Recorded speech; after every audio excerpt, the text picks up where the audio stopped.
My little world has finally been opened again by writing. Last year was very difficult. I hit an all-time low.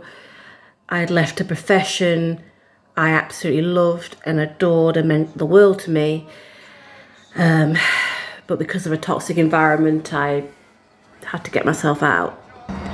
That environment and those people had sucked the life out of me. I was a shell of my former self. It's very hard to see any light when you're made to feel absolutely worthless, that's what happened to me. I truly couldn't imagine doing anything else.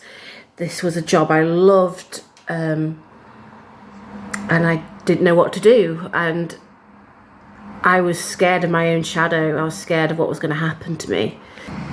Then slowly I began to write about it. I mean, I kept a diary going throughout, which is hard reading back. I was in such a dark place.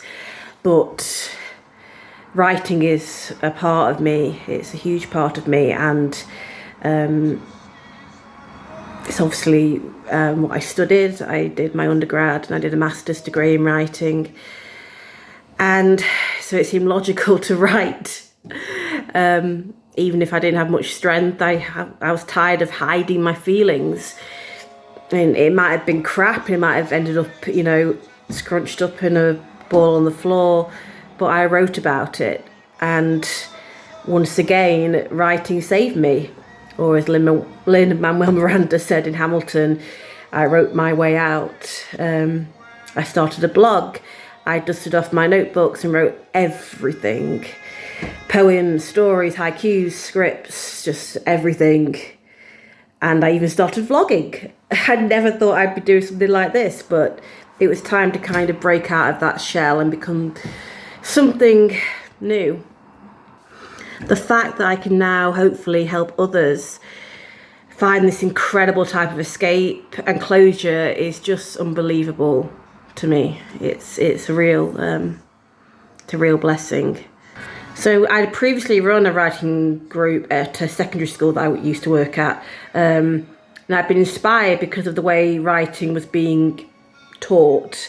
The reason I loved writing as a child was because there was space to be myself. There was no real right or wrong in writing. I was awful at maths, I was awful at science, but here was something that was just free, and I didn't have to be scared of, red X's by all over my book. Until apparently you could be wrong with creative writing. Suddenly buzzwords were in and creativity could be considered wrong. And it broke my heart to have to tell a student that just like a maths question, something was incorrect because they hadn't put a fronted adverbial clause or whatever. I mean, seriously, some of these buzzwords, like I say, I'm not bragging, but I've got a master's degree in writing, and some of them I had never heard of. It's like, oh, you mean that? Right, okay. Why are we just trying to confuse the students then? And again, I've said this before, not getting it teachers at all. This is just something they have to do and have to go through a tick list, and it's a real shame. There's not a lot of space to be creative in the classroom at the moment either. It's not, this is a video, it's a separate video I think, but education is I think a very scary place to work at the moment. So I started my own private rebellion, creative writing club for students where there were no rules. Well, obviously there was some rules as this was a school, but what I mean is, no worrying about spelling or grammar, and especially all the buzzword clauses, etc. They just got to write. They just got to be themselves without being scared. I loved it, and it became a really vibrant, popular, positive club. Give kids, or anybody actually, space to be creative without fear, and the ideas produced are remarkable. I really missed that kind of creative freedom with others and sharing that. So I was in my local pub when the landlord asked me if I'd ever considered running a writing workshop for adults. Now, yes, I had, but all that doubt that people have put into my brain about being worthless, etc. I just thought, how could I do that? How could I front an adult creative writing class? Still, this legend of a landlord, lovely guy, offered me the back room for free. So after tentatively putting out posts on social media, I was happily surprised and terrified to find that people would actually be interested. So it was all, I was preparing for it, I was scared, and then the day came, February the 13th, and luckily it wasn't a Friday. I was shaking from the moment I got up.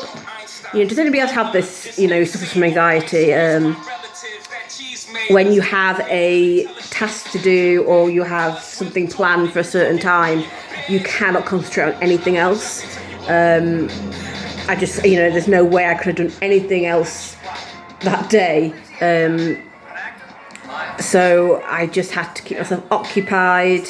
So I was just basically pacing, planning and panicking. It was going into the unknown as well, because it's hard to know what to expect from a first workshop session.